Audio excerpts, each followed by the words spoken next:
Hey, what's going on, everybody? This is Tyrone back with Tech Life. And in this video, I wanted to talk about these CapEx numbers, the capital investments on the wireless networks for the carriers. Now, some have been telling me that they're expecting that to explode, to even grow even more. We've already seen a hint towards that from Verizon. They allocated a separate $10 billion towards C-band, which is not included in these numbers. At&T, I'm still not 100% clear on how they approach this. They stated in their analyst day that they would spend $6 to $8 billion on C-band from the years 2022 to 2024. So I don't really know when they really start ramping up. 2021 wasn't really discussed. Are they still deploying C-band this year? Yes, likely in from what I'm being told, in Q3, Q4, but it doesn't seem to have a big effect on their capital spending too drastically. So they probably will spend a little bit of the CapEx this year for C-band, but not even close to what they're going to spend from the years 22 through 24. So it's going to be interesting to see, because if you look at these 3 years, 2019, 2020, 2021, you see that AT&T in 2020 spent significantly less than their normal levels. Why did that happen? In the article, which I'll leave the article from Light Reading in the description down below so you guys can check it out. 2020 was a rough year for all businesses, especially AT&T, after they purchased Time Warner and the movies closed. So they lost a ton of revenue, a ton of money, because nobody was going to the movies and the movies weren't being shown. So did HBO Max pick up some of that? Yes, but it's very little that HBO Max picked up, and that's ending in 2022. They've already confirmed. So 2022, you have to go back to the movies to see the movie in day one. You have to go back to the movie. And it looks like in 2021, this year, the wireless spending does stabilize again for AT&T. It's at around $18 billion. But again, this does not take into consideration that extra $10 billion runway that Verizon has over 3 years.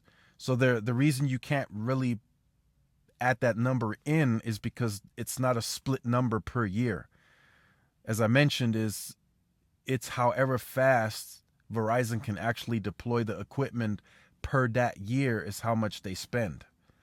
So they have the green light to accelerate their rollout significantly. So again, that's on the existing infrastructure. Now, one thing that I wanted to mention very briefly, and this video will be for all carriers. One thing that I wanted to mention briefly, Verizon is not done building macros. So I know they stated in the analyst day and on some interviews when they were asked about densification for C-band, and T-Mobile saying they need 50% more densification. They said that they're fine in the urban environment. They have a lot of coverage that overlaps and the density is there. So that does not mean that the rollout of macros is done. The reason I say that, because with macros, some of you I'm sure are aware, there's always a backlog of macros that have been filed for since 2018, 2019 that are now barely getting approved and being rolled out. So over the next few years, we are still going to see macros being built. That's not going away. So there is, in some areas where you may have service issues or the density lacks, there could still be sites that are in processing right now being approved that will be built. So just keep that in mind, that the macro builds for, and this goes for all carriers, it's not done. AT&T specifically needs additional macros. And of course, T-Mobile is still building macros as well. And of course, we all know Verizon is very well known for macros. They've been building the most macros up until AT&T got going with FirstNet. They've been building the most macros on a yearly basis. That's now favoring AT&T, but that's a topic for another video. So yeah, so if you see the spending, levels, and the fact that Verizon's growth is coming from the five sectors, from the five vectors as they call it, they are stating that if one of the business segments presents a return on investment and they feel that it just needs to be accelerated to get more return or faster return on investment, they will set aside separate spending to accelerate the growth in that business. They anticipate the first round of bigger return on investment to come from C-band. So what did they do? They accelerated it by spending an extra $10 billion. And they anticipate that to come from, like I said, from people switching to the premium unlimited plans and people switching to fixed wireless home internet. So that's going to be I still believe it's going to be the fastest mid-band rollout we've ever seen in the United States. Even faster than what we're seeing from T-Mobile today. And then AT&T is going to kind of be the oddball again. T-Mobile has been very clear on their plan, and we've seen it. We've seen it in action. It's not a on paper anymore. It's not being talked about. It's actually going on air. It's going on the sites. So they're putting the radios in the panels and they are scaling down the baseband units to a single RAN infrastructure. So they're modernizing that too. With AT&T, it's kind of going to be up in the air. The plans are kind of like, okay, we're doing maybe a little C-band this year, then we'll do more next year, and then we'll start slowly ramping up more and more, but we'll still be behind our peers when it comes to C-band.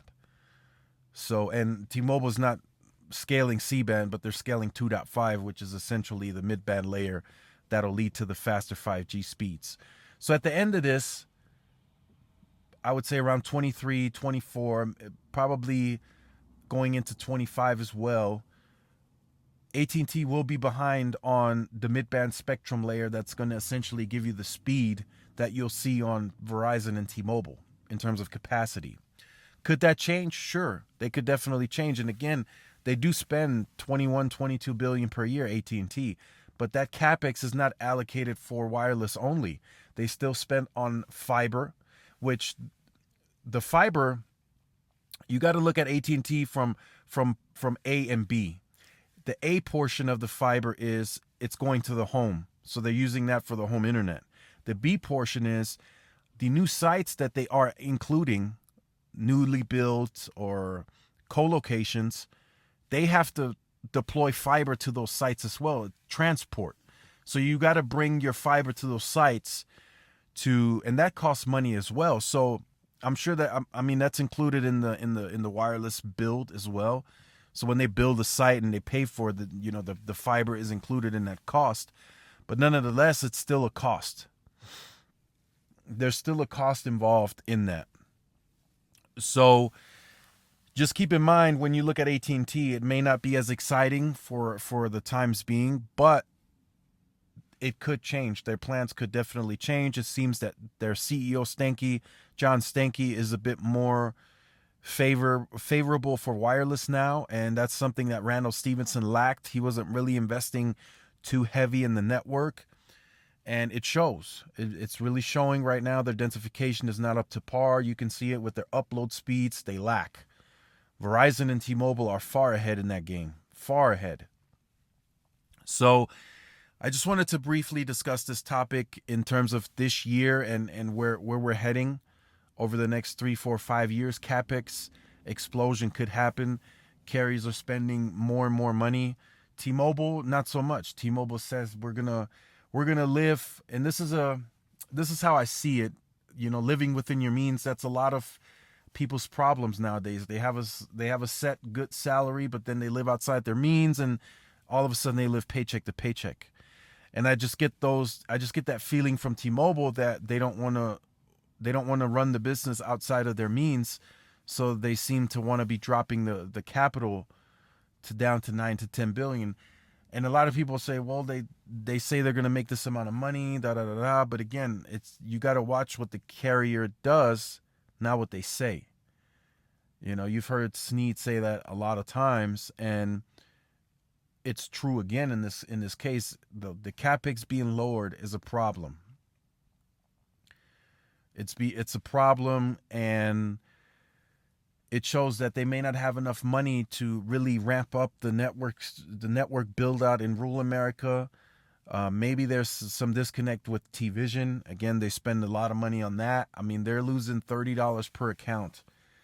On the $40 plan, the programming fees are $70. They're losing $30 per account. Plus, Mobi TV, which runs the software, is in bankruptcy Chapter 11. They had to pay them $70 million to bail them out. So they may, at the end of this, they may not have the necessary capital to really fully fund a bigger network build. And that's why I say fiber is likely not in the plans for them anytime soon.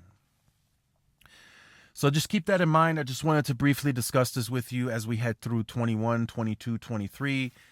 I'm sure there'll be another chart like this, starting in 21, 22, 23. And then we'll see what the CapEx has gone up to. I'm sure it will increase for Verizon. They'll likely just up their CapEx, period. Instead of doing a separate allocation, they'll likely just say, okay, we're going to go up $4 or $5 billion per year. So we'll see what happens, and I'm sure AT&T will do the same as well. T-Mobile on the other end, in their guidance, they're lowering their CapEx. So let me know what you think about that in the comment section down below. If you have been on the channel or you're new to the channel and you have not yet liked, shared, subscribed, to make sure you do so. Hit the notification bell so you are notified when I do upload content. Make sure to follow the social media outlets for more updates and interactions. This is Tyrone with Tech Life. Thanks again for watching, and I'll see you in the next one. Peace.